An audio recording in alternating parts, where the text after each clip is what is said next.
ইবলিস তার সিংহাসন গেড়েছে সাগরের উপরে। ইবলিসের সিংহাসন কিসের উপরে?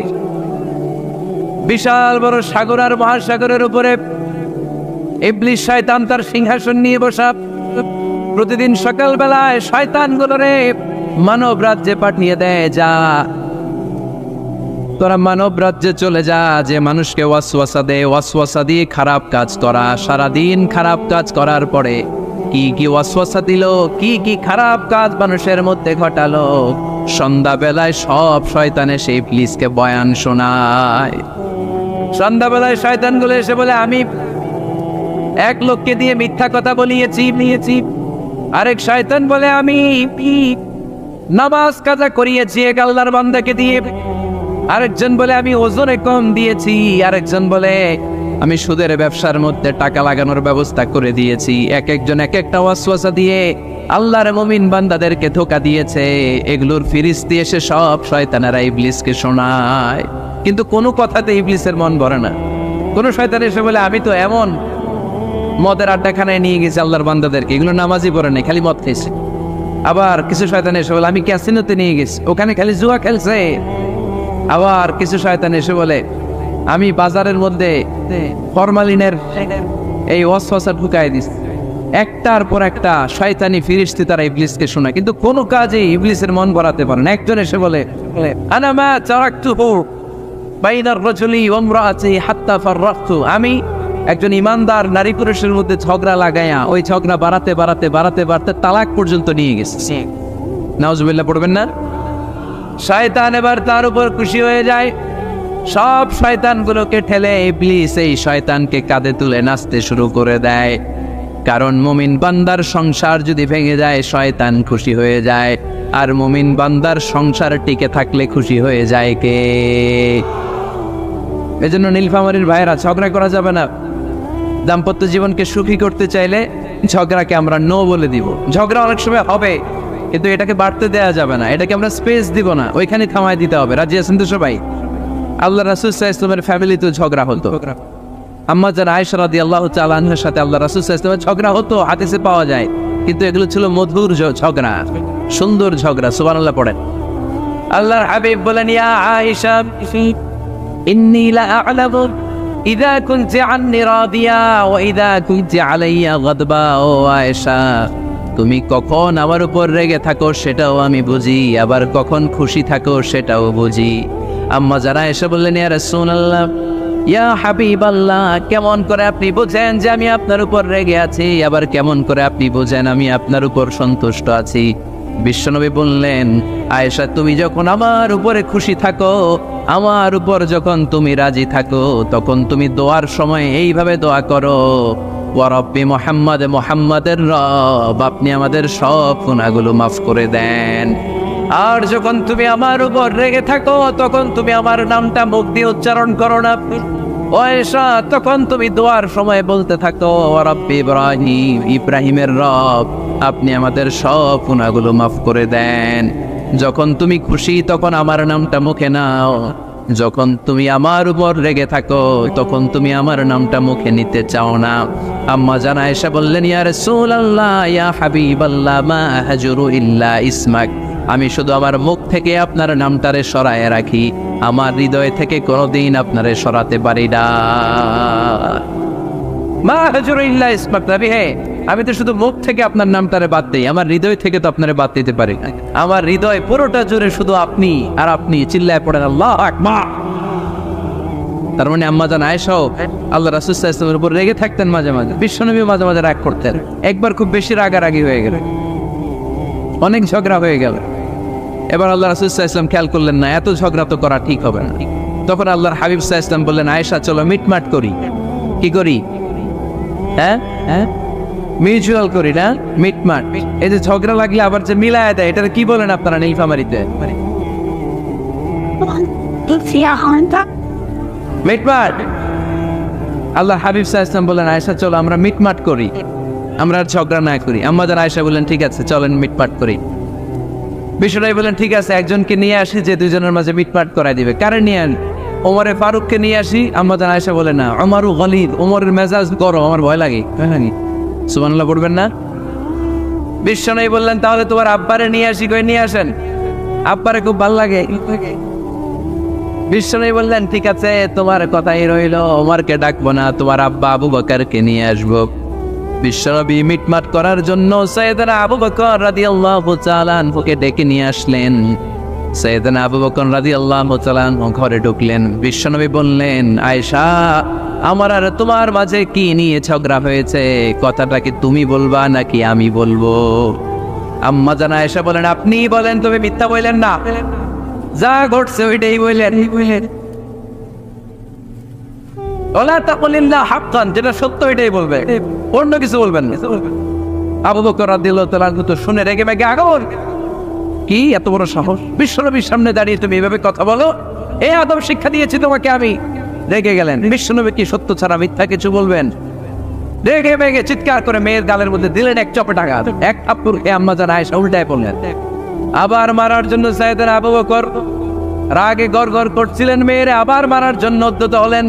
বিশ্বনবী অবস্থা ভয়ঙ্কর দেখে সাইয়েদনা আবু বকরের সামনে দুই হাত মেলে এইভাবে দাঁড়িয়ে গেলেন।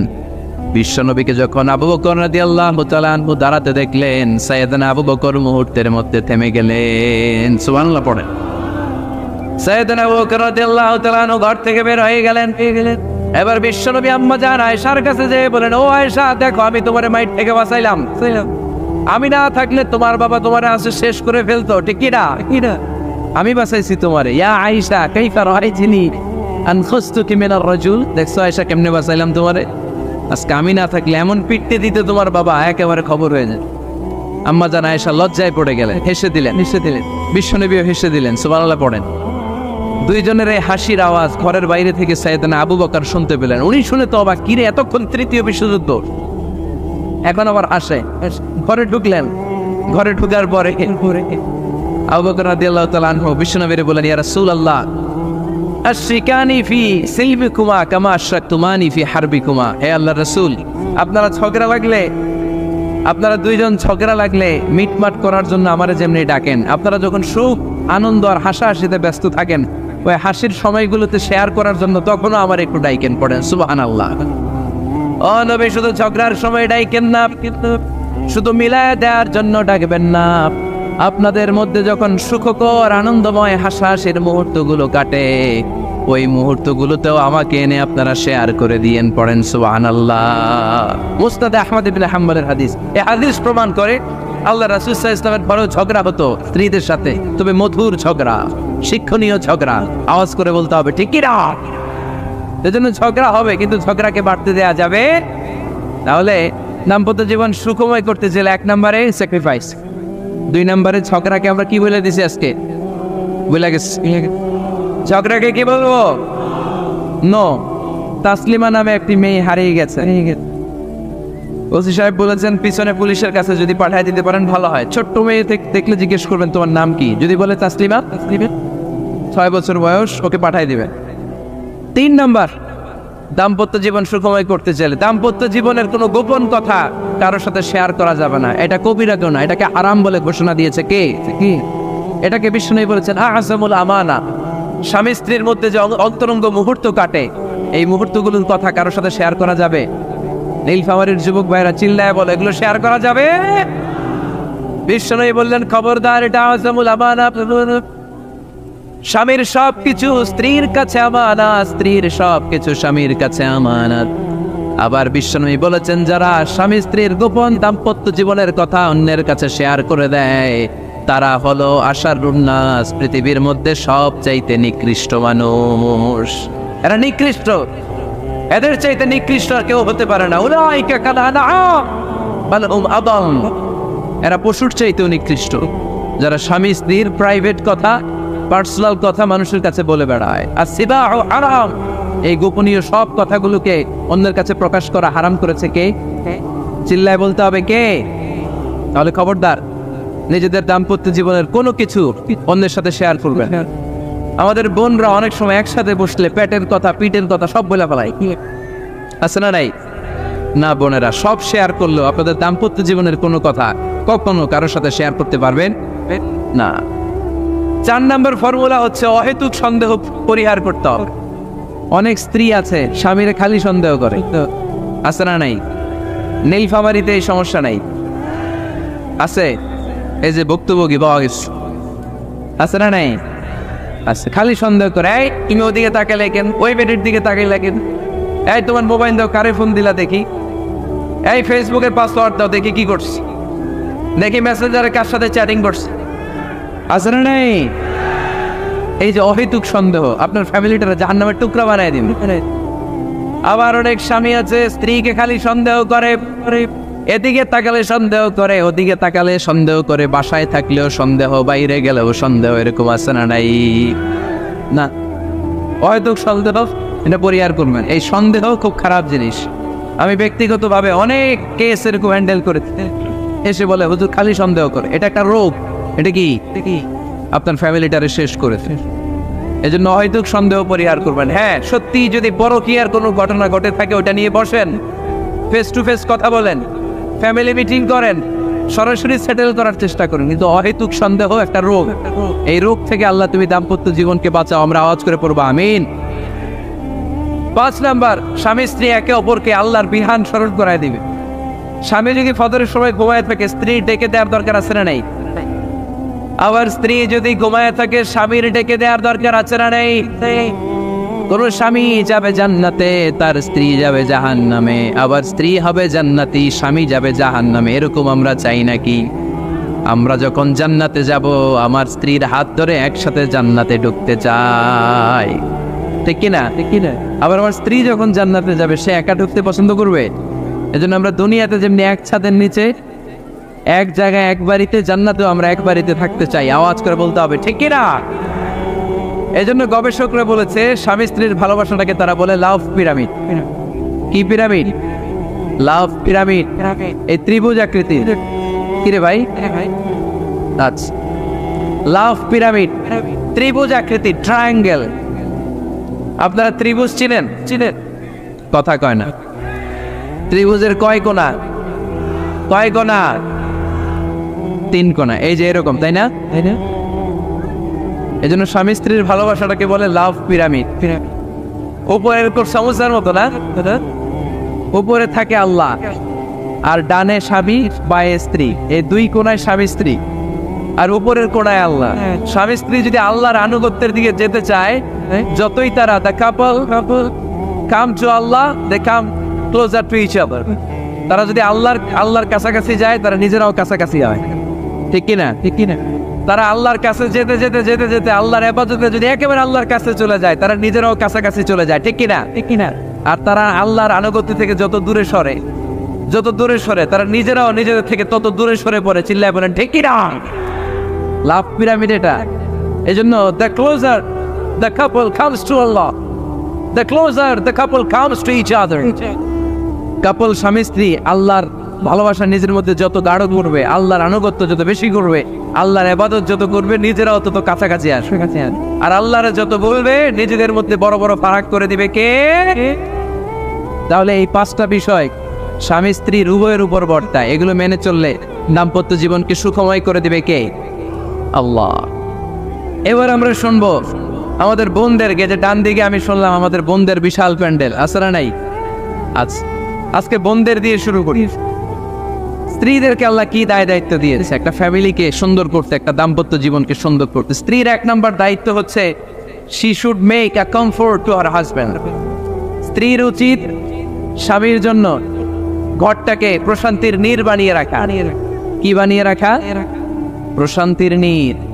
স্ত্রী হওয়া উচিত এমন যাকে দেখলে স্বামীর চোখ জুড়ায়, স্বামীর প্রাণ জুড়িয়ে যায়, স্বামীর হৃদয়টা ঠান্ডা হয়ে যায়, ঠিক কিনা? আর স্ত্রীর দিকে তাকালে যদি মেজাজ গরম হয়ে যায়, মেজাজ খিটখিটে হয়ে যায়, ঝামেলা আছে না নাই? ঝামেলা আছে। এজন্য মেহেরবানি করে আমাদের বোনরা যারা, এমন কোনো কাজ করবেন না যেটা স্বামীর মেজাজকে খিটখিটে করে দেয়। কারণ আল্লাহ তাআলা আপনাদেরকে তৈরি করেছে লিতাসকুনু ইলাইহা, স্বামী আপনার কাছে গেলেই যেন তার হৃদয়টা প্রশান্ত হয়ে যায়, ঠিক কিনা? অনেক স্ত্রী আছে না জেনে না বুঝে স্বামীর সাথে এমন খিটখিটে মেজাজ দেখায় যেটা স্বামীর জন্য মেনে নেওয়া কষ্টকর। আমি একটা জরিপে পড়েছি, পৃথিবীর অনেক স্বামী স্ত্রীর কারণে হার্ট অ্যাটাক করে মারা যায়। আছে না নাই? এই তো ভুক্তভোগী পাওয়া গেছে। স্বামীর জন্য একটা ত্রাস হয়ে দাঁড়ায় স্ত্রী, ত্রাস। অনেক স্বামী আছে স্ত্রীর এরকম আচরণের কারণে, অতিরিক্ত প্রেসার ক্রিয়েট করার কারণে স্ত্রীদেরকে ভয় পায়। অবশ্য নীলফামারীর কোনো স্বামী তার স্ত্রীরে ভয় পায় না। ভয় পায় স্ত্রীরে ভয় পান কে কে দেখি?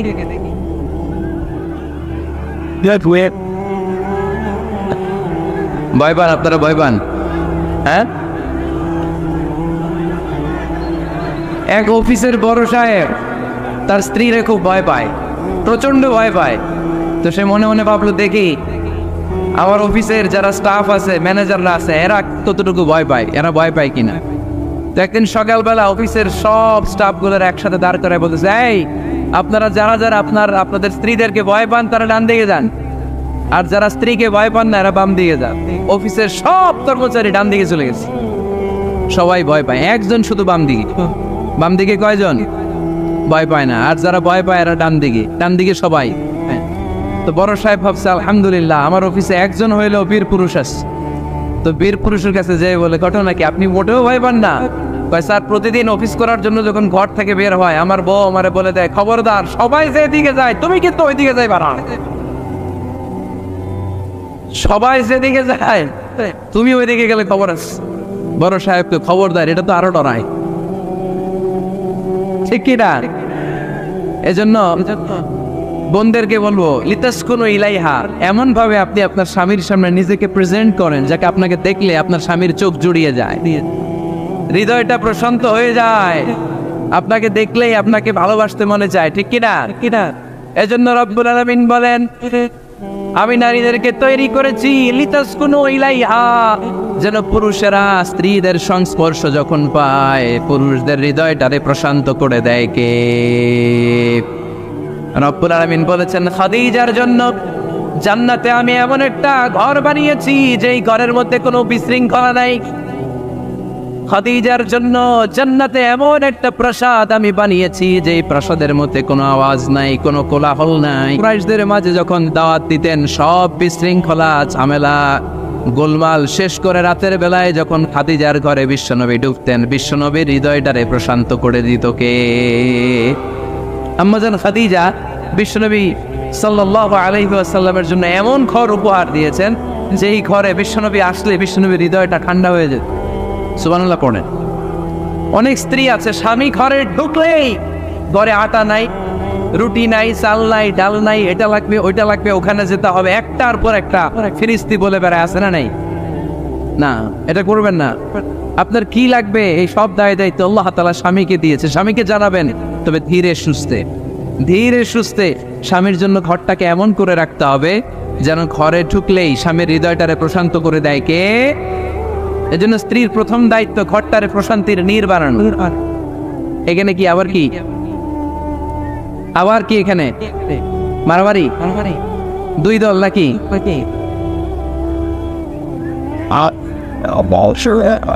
আপনাদের মনোযোগ আসছে না গেছে? কষ্ট হচ্ছে? হ্যাঁ, অনেক রাত হয়ে গেছে তো, প্রায় 10:30। হ্যাঁ, তাকবীর পড়েন, লিল্লাহে তাকবীর। তো কিছু লোক ওঠা বসা শুরু করলেন কেন? হ্যাঁ, 1 নাম্বার 2 নাম্বার 3 নাম্বার নাই তো আবার? হ্যাঁ, 1 নাম্বার নাকি পেশাব করা, 2 নাম্বার নাকি টয়লেটে যাওয়া, 3 নাম্বার নাকি এইটা। বিড়ি খান আপনারা? বিড়ি আর সিগারেটের সাথে মুসলমানের সম্পর্ক আছে না। কোন মুসলমান সিগারেট খেতে পারে, বিড়ি টানতে পারে? কারণ এটা এমন একটা খাবার যে খাবার টয়লেটে ঢুকেও খাওয়া যায়। সিগারেট ছাড়া কোনো খাবার টয়লেটের ভেতরে খাওয়া যায়? কথা বলেন, খাওয়া যায়। এবং সিগারেট পৃথিবীর এমন খাবার যে খাবারের গায়ে এই খাবারের বদনাম লেখা থাকে, ঠিক কিনা? সিগারেট ছাড়া পৃথিবীর কোনো খাবারে ওই খাবারের বদনাম আছে? কথা বলেন। ধরেন আপনাদের নীলফামারীতে নতুন 1 প্যাকেট বিস্কিট বেরোচ্ছে, যে বিস্কিটের গায়ে লেখা এই বিস্কিট খাওয়ার 1 ঘন্টার মধ্যে ডায়রিয়া শুরু হবে। ওটা খাইবেন কে কে? খাবেন আপনারা? কি বলবেন দোকানদারে, তোর বিস্কিট তুই খা, তোর ডায়রিয়া হোক, ঠিক কিনা? কিন্তু সিগারেটের গায়ে কিন্তু লেখা থাকে স্মোকিং কজেস ক্যান্সার, ধূমপান স্বাস্থ্যের জন্য ক্ষতিকর, ধূমপান কর্কট রোগের কারণ, ধূমপান করলে এটা বিষপানের শামিল। এই সিগারেট এটা তৈরি হয় তামাক পাতা থেকে, টোবাকো প্ল্যান্ট।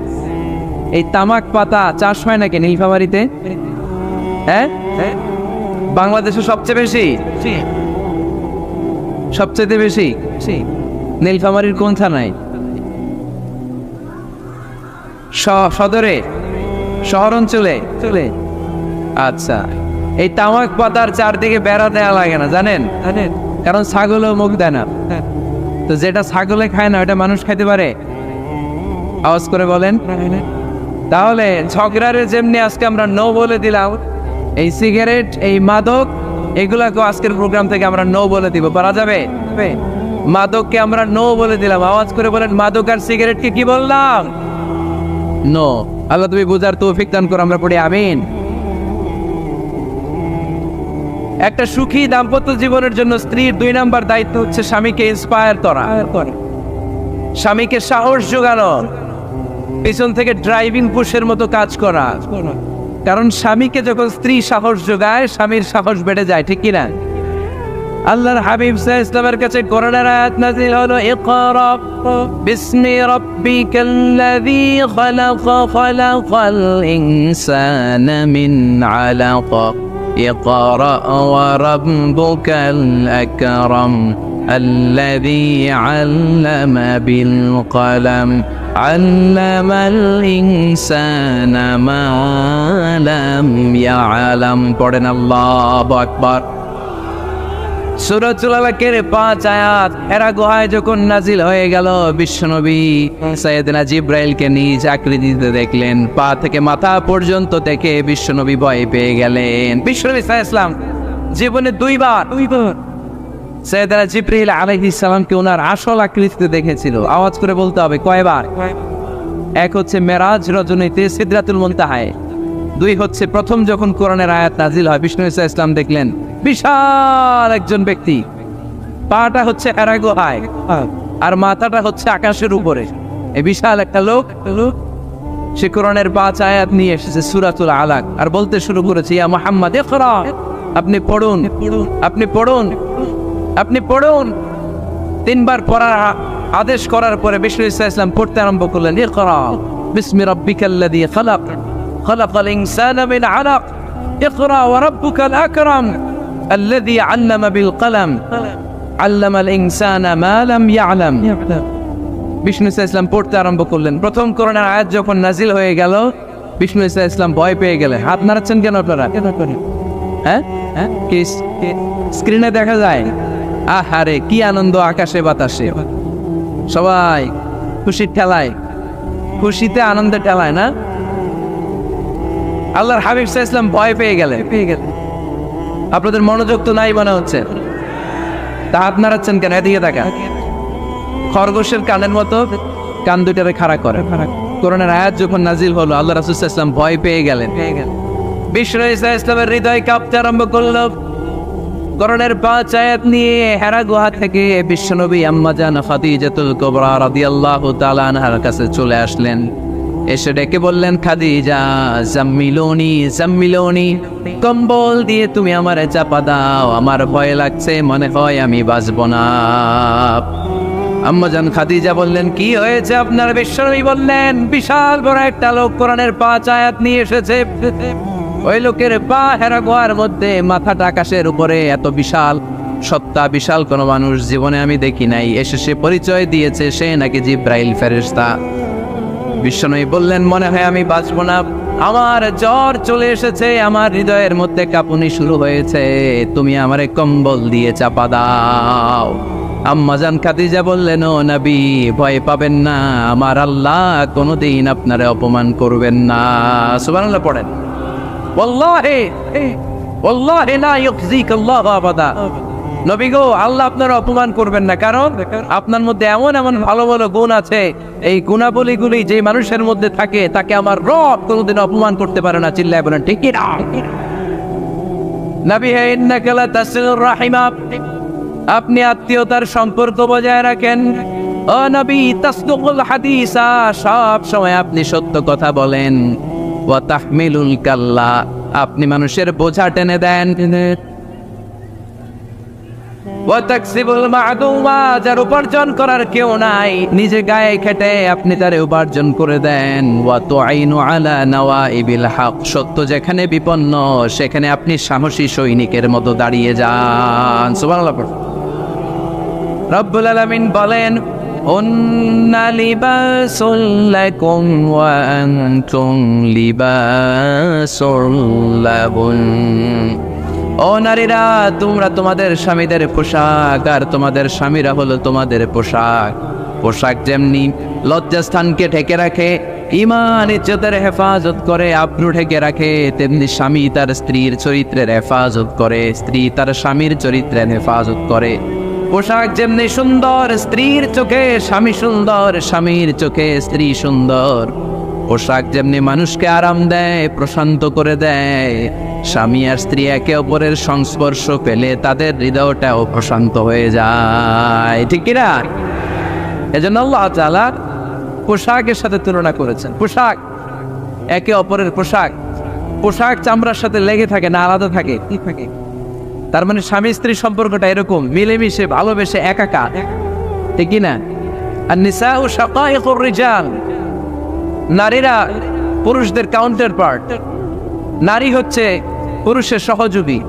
এই পৃথিবীর এই সভ্যতা, এই সিভিলাইজেশন, এই উন্নয়ন, এই ডেভেলপমেন্ট, এটা শুধু পুরুষরা করে নাই। এই উন্নয়নের অংশীদারিত্বে আমাদের বোনদের, নারীদেরও হাত আছে না নাই?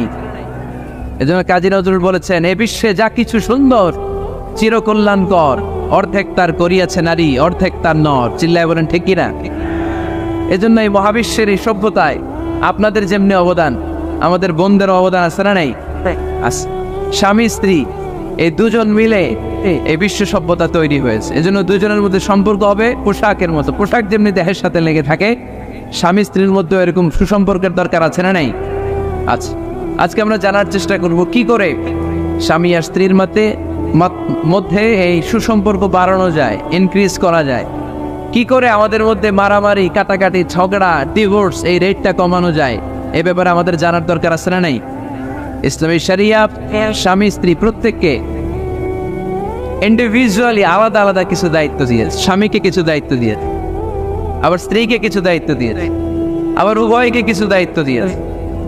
আমরা শুরুতে স্বামী স্ত্রীর উভয়কে আল্লাহ তাআলা কি দায়িত্ব দিয়েছে এটা জানবো। তারপরে স্ত্রীদেরকে আল্লাহ তাআলা কি দায়িত্ব দিয়েছেন সেটা জানবো।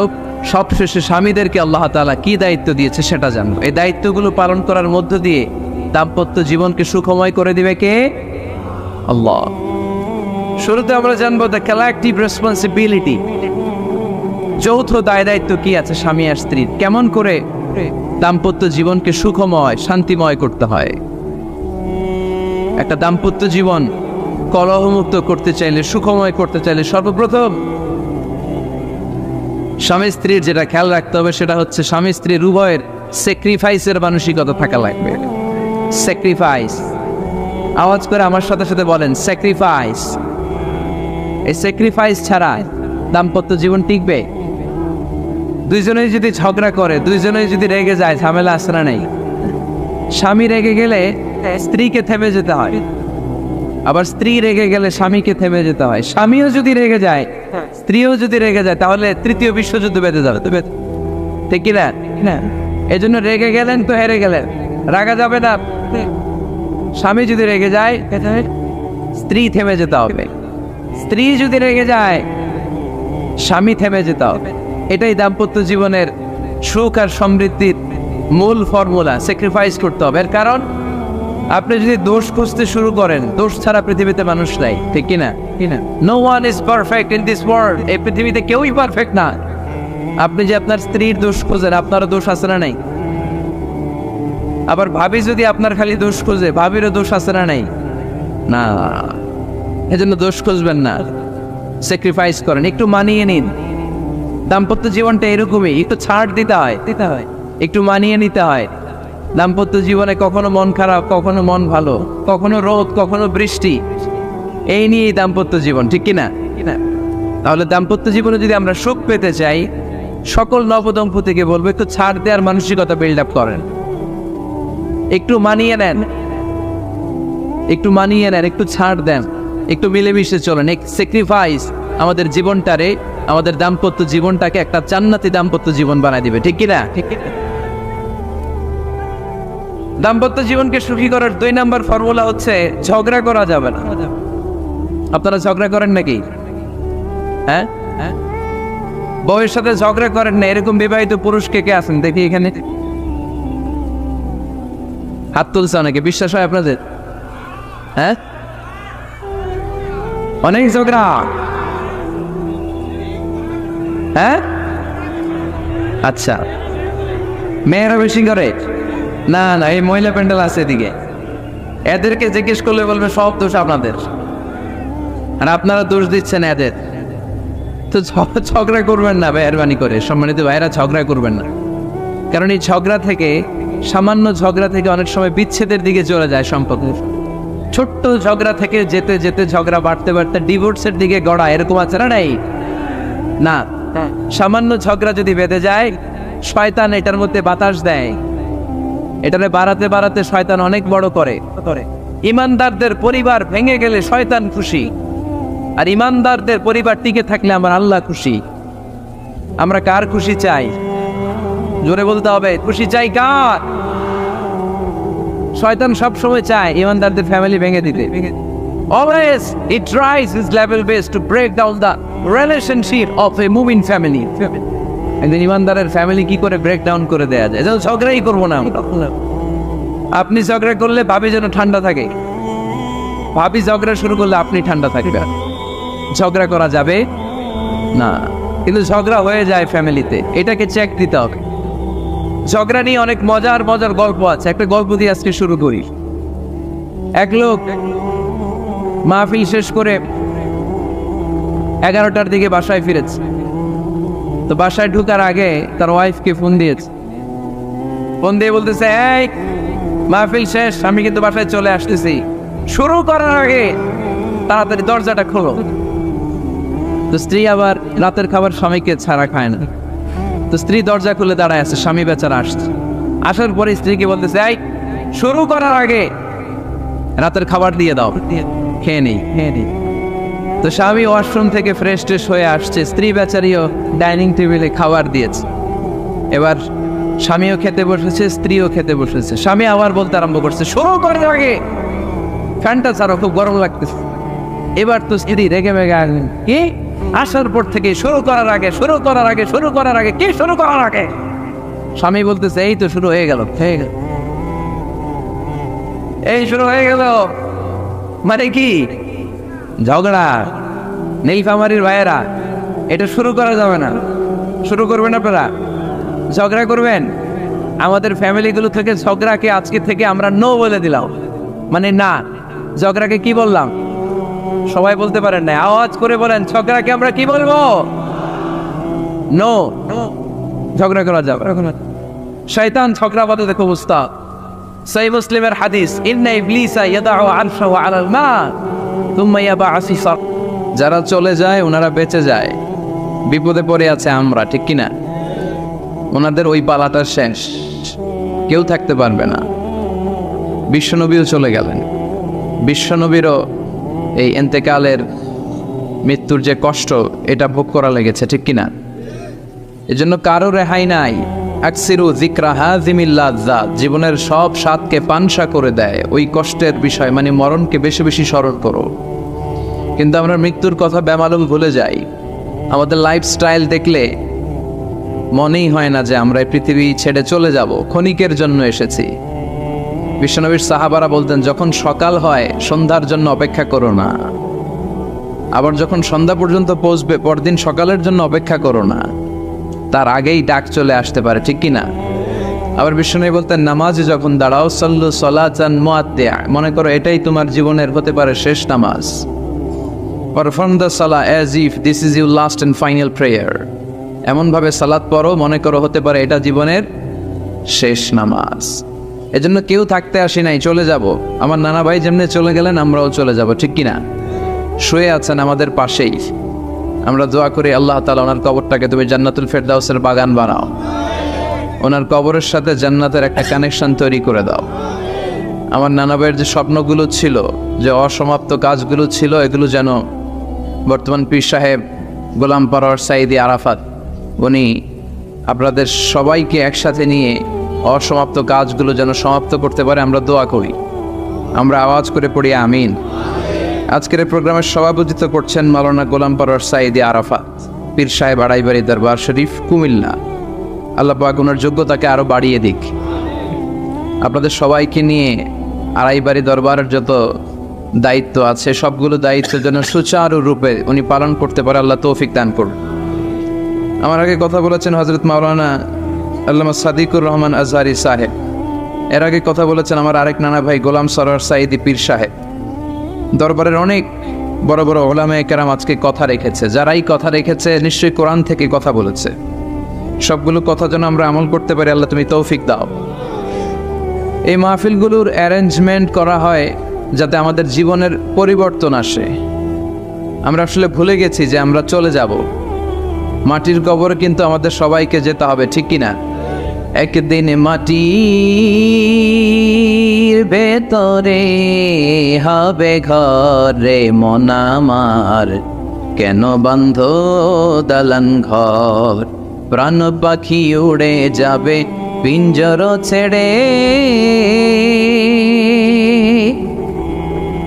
ধরা ধামে সবই রবে তুমি যাবে চলে, বন্ধু বান্ধব যত মাতা পিতা দ্বারা সুত সবই হবে তোমার পরে মন আমার, কেন বন্ধ দালান ঘর, একদিন মাটির ভেতরে হবে ঘরে মন আমার, কেন বন্ধ দালান ঘর, ঠিক কিনা? চলে যেতে হবে। এজন্য এটা যেন আমাদের মাথায় থাকে যে আমরা থাকতে আসি নাই, আমাদের আখিরাতটা যেন সুন্দর হয়, সবসময় এই চিন্তা রাখতে হবে। আমাদের মোরাল বেসিস, আমাদের ethical level is going down, ইখলাস তাকওয়া ইজ গোয়িং ডাউন। আল্লাহর উপর ভয়, আল্লাহর উপর অগাধ বিশ্বাস এবং আস্থা দিন দিন আমাদের কমছে, আর দুনিয়াকে পাওয়ার লোভ আমাদের বাড়ছে, ঠিক কিনা? কিন্তু আমরা থাকতে আসি নাই, চলে যাব। আমাদের অনেক লাগবে। গোটা বিশ্বে দেখবেন যে একটা প্রতিযোগিতা মানুষের মধ্যে, ছুটছে মানুষ পাগলের মতো, আরো লাগবে, আরো টাকা লাগবে, আরো সম্মান লাগবে, আমার আরো দাপট লাগবে, আরো জায়গা লাগবে, আরো ফ্ল্যাট লাগবে, আছে না নাই? বিশ্বনবী বলেন বনি আদমের প্রত্যেককেও যদি একটা স্বর্ণের পাহাড়ের মালিক বানিয়ে দেয়া হয়, কিসের পাহাড়? কথা বলেন। আচ্ছা, একটা স্বর্ণের পাহাড়ের মালিক যদি আপনি হন, আপনার পুরো 14 পুরুষ মিলে ওই স্বর্ণের পাহাড় যদি বিক্রি করেও খান, ওই পাহাড়ের অর্ধেকও শেষ করতে পারবেন? বিশ্বনবী বললেন প্রত্যেককে যদি একটা স্বর্ণের পাহাড়ের মালিকও বানিয়ে দেয়া হয়, প্রত্যেকে চাবে আরো একটা স্বর্ণের পাহাড় কেমনে নেওয়া যায়। কত বড় ডাকাত, ঠিক কিনা? ওয়ালাই আমলা আফাহু ইল্লা তুরাব, কবরের মাটি ছাড়া কোনো কিছু বনি আদমের এই মুখকে বন্ধ করতে পারবে? আরো লাগবে, খাই খাই খাই খাই, আরো দাও, পাই নাই, এরকম অসন্তোষ আছে না নাই? অল্প খাবেন, অল্প পড়বেন, অল্প জমাবেন, অল্পের ভেতরে বরকত দিছে কে? এজন্য বেশি বেশি আমরা করব না, অল্পে সন্তুষ্ট থাকবো, আর শুকর করবো একজনের, তিনি কে? কারণ তিনিই পারেন আপনার মনের সব জ্বালা যন্ত্রণা দূর করে দিতে। আল্লাহ পাক আমাদেরকে সহি সমঝ দান করুক। সবাই পড়েন আমিন। আপনাদের কষ্ট হচ্ছে না তো? বলেন কি, রাত বাজে 11:30, শহরের ভেতরে এত রাতে কথা বলা যায়? হ্যাঁ, কথা বলা যাবে? তো আমরা খুব বেশি লম্বা চূড়ার সময় নিব না। শহরের মানুষ খুব ব্যস্ত থাকে, কারো অফিস আছে সকালে, কারো ব্যবসা প্রতিষ্ঠান খুলতে হবে। তো আমরা অল্প কয়েক মিনিট, অল্প সময় কথা বলবো, বেশি লম্বা সময় নিব না। তবে যতক্ষণ শুনবো মনোযোগের সাথে শুনবো, ইনশাল্লাহ পড়েন। আর ওঠা বসা করা যাবে না, করা যাবে? তো আমরা অল্প কয়েক মিনিট কথা শুনবো আমলের নিয়তে। আগে নিয়তটাকে খালেস করে নেই যে আল্লাহ, এই যে এত দামি সময় ব্যয় করে আমরা আসলাম, যা শুনবো এটা যেন আল্লাহ আমল করতে পারি। চিল্লায় পড়েন আমিন। আজকে কোরআনের সবচেয়ে দামি সূরাটা নিয়ে আমি কথা বলবো। সবচেয়ে দামি কোরআনে মোট সূরা কয়টা? সবাই বলেন। আমি যখন কথা বলি আমি ক্লাস নেই, তাফসির মাহফিলরে আমি বলি কি ক্লাস। তো ক্লাসে উত্তর করতে হয়। আমি সোজা কথার মানুষ, সোজা কথায় বিশ্বাসী, এত প্যাচগোজ নাই, সহজ কথা। আমি ক্লাস করি। আমি তাফসির মাহফিলকে নিয়েছি যে আমি প্রতিদিন রাতে একটা করে শীতকালে ক্লাস করি। তো এই ক্লাসে উত্তর দিতে হয়। টিচার যদি প্রশ্ন করে উত্তর দেওয়ার দরকার আছে না নেই? আর টিচার প্রশ্ন করে, টিচার শিখায়, ছাত্র অমনোযোগী, ফেল করার সম্ভাবনা আছে না নেই? তো আমরা যেন পাশ করতে পারি, ঠিক কিনা? যতক্ষণ কথা বলবো প্রশ্ন করলে আওয়াজ করে উত্তর দিতে হবে, বাঘের বাচ্চার মতো, ঠিক কিনা? আজকে কোরআনের সবচেয়ে দামি সূরাটা নিয়ে আমি কয়েক মিনিট কথা বলবো, ইনশাআল্লাহ। পড়েন। এবার বলেন কোরআনের সবচেয়ে দামি সূরা কি? হ্যাঁ? আর ইখলাস, আর ইয়াসিন, আর আর রহমান, আর বাকারা। বাকারা মানে কি? গাভী মানে কি? গরু। গাভী মানে নাকি গরু? তো গাভীর নামে আল্লাহ কোরআন একটা সূরা দিলেন। গাভীর দুধ খাবেন বেশি বেশি। বিষ্ণু বলতেন আলাইকুম বি আলবানিল বাকার, তোমরা গরুর দুধ খেও। ফাইন্নাহা তুরাম্মু মিনাল আশজার, কেননা গরুর দুধ এটা ঘাস পাতার নির্যাস। গরু কি খায়? ঘাস খায়। আবার বিষ্ণু বলতেন গরুর গোশত খায়ও কম, দুধ খায়ও বেশি। কেননা ফাইন্না ফি লাবানিহা শিফা, গরুর দুধে আছে শিফা, ও ফি লাহমিহা দা, আর গোশতে আছে রোগ। এখন অনেক ডাক্তারের সিরিয়াল দিতে গেলে ডাক্তার বলে লাল গোশত যারা খায় এরা যেন আমার সিরিয়াল না নেয়, কারণ আমি যতই ওষুধ দিব কোনো কাজ করবে না। Red meat is strictly prohibited for my patient. আমার রোগীর জন্য লাল মাংস খাওয়া নিষিদ্ধ। গরুর গোশতের ভেতরে আছে রোগ, কোলেস্টেরল বেশি। খেয়াল রাখবেন, যেই প্রাণীর পা বেশি ওই প্রাণীর গোশতের ভেতরে কোলেস্টেরল বেশি। মাছের পা আছে? কথা বলেন। মাছে কোনো কোলেস্টেরল নাই, সুবহানাল্লাহ পড়ে। মুরগির পা কয়টা? দুইটা, তার মানে কিছু আছে, তাই না? গরুর পা কয়টা? তার মানে কোলেস্টেরলের পরিমাণ বেশি না কম? এবার বলেন চিংড়ি মাছের পা কয়টা? কয় হুজুর হিসাব নাই। তাহলে কোলেস্টেরলেরও হিসাব নাই। এগুলো কম কম খেতে হবে, ঠিক কি না? তো এজন্য দুধ খেতে হবে বেশি। জান্নাতে যারা যাবে আল্লাহ তাআলা জান্নাতীদের জন্য 4টা শারাবান তাহুরা রাখবেন। ওয়াসাকাহুম রাব্বুহুম শারাবান মাসালুল জান্নাতিল্লাতী ওয়াইদাল মুত্তাকুনা ফিহা আনহারুম মিন মাইন গায়রি আসিন ওয়া আনহারুম মিন লাবানিন লাম ইয়াতাগায়্যার তা'মুহু وأنهار من خمر لذة للشاربين وأنهار من عسل مصفى سبحان الله। জান্নাতে যারা ঢুকবে জান্নাতীদের গলায় যেন কোনো তৃষ্ণা না লাগে, এজন্য আল্লাহ তাআলা জান্নাতের ভেতরে 4 ধরনের শারাবান তাহুরার ঝর্ণা রাখবেন। কয় ধরনের? 1 নাম্বার হচ্ছে মিনারেল ওয়াটারের ঝর্ণা। মিনারেল ওয়াটার খান আপনারা? কোনটা খান? মাম খান, কেউ ফ্রেশ খায়। আর অ্যাকুয়াফিনা, আর কি খান? স্পা। আর কিনলে, এটা সবচেয়ে ভালো, এটার মধ্যে ঝামেলা কম, এটা টেস্ট করে জানা গিয়েছে। কিনলে খাবেন কোকা-কোলা কোম্পানির, এটা ভালো পানি। কিনলে সবচেয়ে purified water ever in Bangladesh. বাংলাদেশে পাওয়া পরীক্ষিত সবচাইতে বিশুদ্ধ পানি হচ্ছে কিনলে। তো একজনকে মার্কেটিং করে দিতেছে হুজুরে। ভালো জিনিসের প্রশংসা করতে হয়, ঠিক কিনা? তো জান্নাতে যারা যাবে তাদের জন্য আল্লাহ তাআলা 4 ধরনের শারাবান তাহুরা রাখবে। সুবহানাল্লাহ কইবেন না? 1 নাম্বার মিনারেল ওয়াটার, মিনারেল ওয়াটারের ঝর্ণা, আপনি ওখান থেকে তেদারসে পান করবেন। নাম্বার 2 দুধের ঝর্ণা, দুধের ঝর্ণা, ফ্রেশ মিল্ক এর ঝর্ণা থাকবে। নাম্বার 3 মধুর ঝর্ণা, মধু খাবেন বেশি বেশি, মধুর মধ্যেও শিফা আছে। এই কোরআনে 2টা জিনিসের ক্ষেত্রে আল্লাহ উল্লেখ করেছেন শেফা। এক হচ্ছে কোরআন, কোরআনটা নিজেই শেফা, সুবহানাল্লাহ। আর হচ্ছে মধু, মধুর ভিতরে শেফা আছে না নাই? আছে। তো বিশুদ্ধ পানির ঝর্ণা, দুধের ঝর্ণা, মধুর ঝর্ণা, আরেকটা থাকবে মদের ঝর্ণা। সুবহানাল্লাহ বাড়িতে গিয়ে বললেন, দুনিয়াতে মদ খাওয়া হারাম করছে কে? আর ওই আল্লাহ জান্নাতে আপনাদেরকে মদ খাওয়াবে। বোতলের মদও আছে, এটার নাম রাহিকুম মাখতুম, সিল্ড ওয়াইন। মিজাজুহা কাফুরা, কর্পূরের ফ্লেভার থাকবে। মিজাজুহু মিন তাসনিম, তাসনিমের ফ্লেভার থাকবে। মিজাজুহা জানজাবিলা, জিঞ্জার ফ্লেভার, আদার ফ্লেভার থাকবে। সুবহানাল্লাহ পড়েন। কিন্তু ওই মদ খেলে মুখে দুর্গন্ধ হবে না, মাথায় মাতলামি আসবে না। আল্লাহু আকবার। কারণ ওই মদটা জান্নাতের যে সুন্দর সুন্দর সুঘ্রাণওয়ালা গাছ আছে, ফুল আছে, ওই ফুলের নির্যাস থেকে আল্লাহ বানাবেন। সুবহানাল্লাহ পড়েন।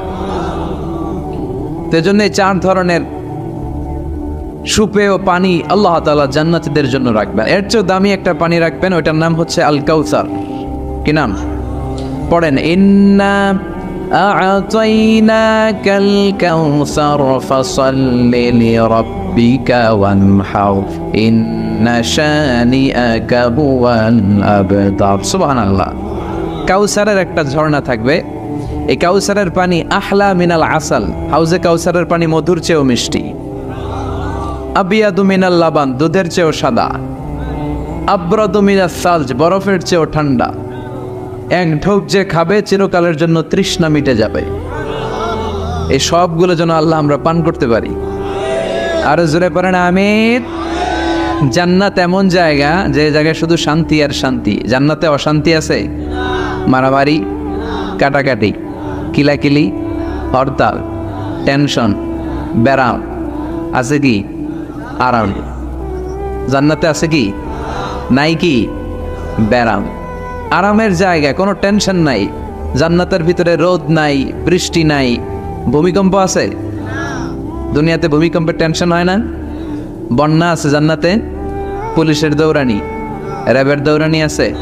বাড়ি ভাড়ার টেনশন, বিদ্যুৎ বিল, গ্যাসের বিল, গমে ধরে না আমাদের, ঠিক কি না?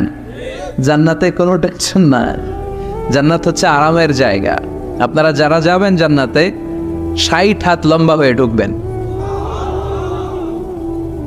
আহলুল জান্নাতে জুরদা ওয়া মুরদা, জান্নাতীরা হবে পশমবিহীন। এই যে দুনিয়াতে দাড়ি রাখা ওয়াজিব বা সুন্নাতে মুআক্কাদা, কিন্তু জান্নাতীদের গালে কোনো দাড়ি থাকবে না, মোজ থাকবে না, গায়ে পশম থাকবে না।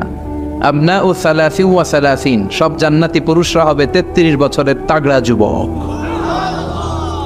আল্লাহ, এখানে যেমনি আমরা একত্রিত হলাম, তোমার জান্নাতেও যেন আমরা একত্রিত হতে পারি, তুমি তৌফিক দাও। আর জোরে পড়েন আমিন। এতগুলো কথা কোত্থেকে এসেছে জানেন? জিজ্ঞেস করেছিলাম সবচেয়ে দামি সূরা কোনটা? একজন বলছে বাকারা। বাকারা মানে গাভী, গাভী থেকে দুধ, দুধ থেকে জান্নাত। সুবহানাল্লাহ পড়েন। কোরআনের কথা শেষ হতে চায় না, ইন্টার রিলেটেড, তাই না? একটার সাথে আরেকটা মিলে থাকে। খেয়াল রাখবেন, আল্লাহর কথা রাসূলের কথায় কোনো ফাঁক ফোকর নাই, আছে? এজন্য এই দুইজনের কথাই আমরা মানব। বিদায় হজের ভাষণে বিশ্বনবী বলেছিলেন, লাকাদ তারাকতু ফীকুম আমরাইন লান তাদিল্লু মা তামাসসাকতুম বিহিমা কিতাবাল্লাহ ওয়া সুন্নাত রাসূলি। আমি তো চলে যাব, রেখে যাব দুটো জিনিস, যদি দুটো জিনিসকে মেনে চলো কখনো বিভ্রান্ত হবে না। একটা হচ্ছে আল্লাহর কিতাব, আর একটা হচ্ছে বিশ্বনবীর সুন্নাত। এই দুইটা আমরা আঁকড়ে ধরবো। রাজি আছেন তো? পৃথিবী যেদিকে যাক, আমি থাকবো দুইটা নিয়ে, ইনশাআল্লাহ। পড়েন, কোরআনের সবচেয়ে দামি সূরা কোনটা বলেন? ফাতিহা। কিছু বলতেছে ফাতিহা, পিছনের ভাইরা কি বলবেন? হ্যাঁ, ইয়াসিন। আর আচ্ছা, এবার বলেন, আমি সহজ করে দিই, বলেন কোন সূরা না পড়লে নামাজ হয় না? এবার ক্লু পাইছে, এবার ক্লু পেয়েছে। এই সূরা ছাড়া নামাজ হয় না। আমি যদি পড়াই হবে না, এই মসজিদের ইমাম সাহেব পড়াইলে হবে না, কিন্তু বাইতুল মুকাররমের খতিব পড়াইলে আবার হবে। হবে না? শাইখ আব্দুর রহমান সুদাইস পড়ালে তো হবেই। খাইছে কত বড় মুফতি দেখছেন, ফতোয়া দিয়ে দিচ্ছে জি না, আসলেই হবে না। কারণ এটা এমন সূরা, এই সূরা না পড়লে নামাজ হয় না। বিশ্বনবী বুখারীর বর্ণনায় বলেছেন, আ'যামুস সুওয়ার ফিল কোরআন, কোরআনের সবচেয়ে দামি সূরা। এটা আমার বানানো কথা না, সবচেয়ে দামি সূরা। এই সূরার মতো সূরা কোরআনে তো নাই, তাওরাতের ভেতরেও নাই। ইনজিলের ভেতরেও নাই, জাবুরের ভেতরেও নাই। 60টা মাত্র আয়াত। কয়টা? কার কার মুখস্থ নাই হাত তোলেন।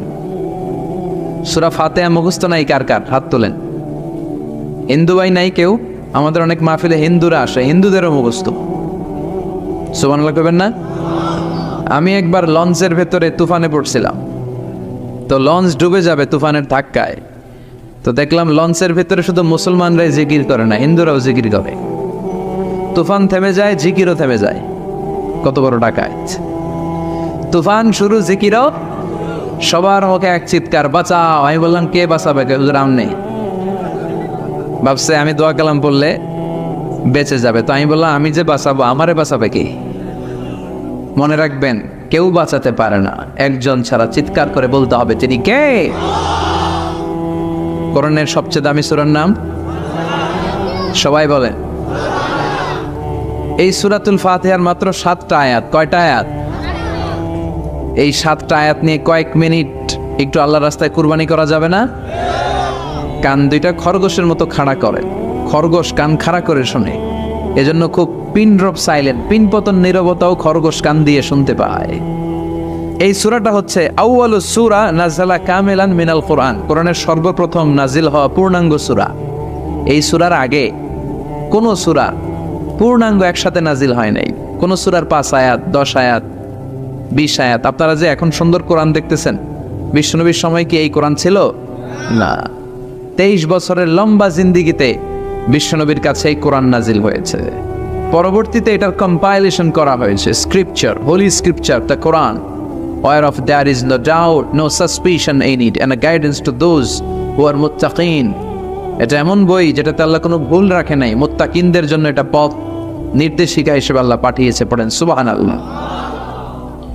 তো সূরাতুল ফাতিহার আগে অনেক সূরা নাজিল হয়েছে, কিন্তু একটু একটু করে, পুরোটা একসাথে না। এই সূরাটা পুরোটা একসাথে সর্বপ্রথম নাজিল হয়েছে। এজন্য এই সূরাটারে আবার বলে ফাতিহাতুল কিতাব, মানে preface of the book, introductory সূরা। কোরআনটা খুললেই সর্বপ্রথম আপনার নজরে যে সূরাটা পড়বে, সূরাটার নাম সবাই বলেন সূরাতুল ফাতিহা। আবার বিশ্বনবী এটাকে বলেছেন কোরআনের মা। কি বলেছেন? চমৎকার একটা ইনফরমেশন না? মনে রাখতে হবে। তাহলে কোরআনের মায়ের নাম কি মনে থাকবে? বলেন তো, সকল পৃথিবীর সব শহরের জনপদের মায়ের নাম কি? মাক্কাতুল মুকাররমা। তেমনি কোরআন আল কারীমের মায়ের নাম হচ্ছে সূরাতু আল ফাতিহা। এরপরে বিশ্বনবী বলেছেন এই সূরাটা হচ্ছে সূরাতুল ওয়াফিয়া, অখণ্ড সূরা। এই সূরাকে খণ্ড খণ্ড করে পড়া যায় না। কেউ প্রথম রাকাতে সূরাতুল ফাতিহার অর্ধেক, দ্বিতীয় রাকাতে বাকি অর্ধেক যে পড়ছে হয়েছে, কিন্তু কেউ প্রথম রাকাতে সূরা আর রহমানের 10 আয়াত, পরের রাকাতে বাকি 10 আয়াত। কোনো সমস্যা আছে? সমস্যা নাই। তার মানে এই সূরার নাম সূরাতুল ওয়াফিয়া, অখণ্ড সূরা। মানে এই সূরাকে খণ্ড খণ্ড করে পড়া যায় না, পড়লে পুরোটাই পড়তে হয়। সুবহানাল্লাহ পড়েন। আবার এই সূরার আরেকটা নাম হচ্ছে সূরাতুদ দুআ, দোয়ার সূরা। কিসের সূরা? কেমন করে আল্লাহর কাছে প্রার্থনা করতে হয়, দোয়া করতে হয়, ফরিয়াদ করতে হয়, সে কথা এই সূরার ভেতরে আছে না নাই? কারণ এই সূরাতে আমরা প্রতিদিন একটা দোয়া করি, ইহদিনাস সিরাতাল, মানে কি? আল্লাহ আমাকে সরল সঠিক পথ দেখাও। আমাদেরকে পথ দেখায় কে? চিল্লায় বলেন। আমি যদি কোনো দিন পথে ভুলে যাই, হাত ছানি দিয়ে কাছে নিও, মমতার বন্ধনে আমায় বেঁধে সব ভুল ক্ষমা করে দিও। আমি যদি কোনো দিন পথে ভুলে যাই, হাত ছানি দিয়ে কাছে নিও, মমতার বন্ধনে আমায় বেঁধে সব ভুল ক্ষমা করে দিও। পড়ে না আমি। আমরা যদি পথ ভুলে যাই, আমাদের পথ দেখায় কে? এজন্য এই সূরাটার নাম সূরাতুদ দুআ, প্রার্থনার সূরা। কেমন করে আল্লাহর কাছে প্রার্থনা করতে হয় এই সূরার ভেতরে আছে না নাই? এরপরে এই সূরার নাম হচ্ছে সূরাতুস সালাহ, নামাজের সূরা। কিসের সূরা? সব সূরা ছাড়া নামাজ হয়, সূরাতুল ফাতিহা ছাড়া নামাজ হয়? বিশ্বনবী বললেন লা সালাতা লিমান লাম ইয়াকরা বিফাতিহাতিল কিতাব। যে সূরা ফাতিহা তার নামাজে পড়ে না, তার নামাজ আল্লাহর দরবারে কবুল হয় না। এরপরে বিষ্ণু বলেছেন এই সূরার নাম সূরাতুশ শিফা। সূরাতুশ শিফা, শেফার সূরা, আরোগ্য লাভ করার সূরা। অসুস্থ ব্যক্তির গায়ে এই সূরা পড়ে ফু দিলে সুস্থ করবে কে? বিশ্বাস হয়? বিশ্বাস হইতে হবে, ঈমান থাকতে হবে। ঈমান যদি পাক্কা হয় তাইলে কাজ করবে, তা না হইলে কাজ করবে না। অনেকে বলে হুজুর আমি তো কত সূরা ফাতিহা পড়ে ফু দিলাম, কই আমার পেটে ব্যথা তো ভালো হয় না। যেটা কইছে তুই একটা ডাকাত, ঠিক কি না? ওর ঈমান নাই, ওর ঈমানে ঝামেলা। ফু দেওয়ার মধ্যে বেশ কম আছে না নাই? কিছু লোক আছে সারাদিন ফু দিলে মোমবাতি নিবে না, আর কিছু লোক আছে ফু দিলে পানিতে আগুন ধরে যায়।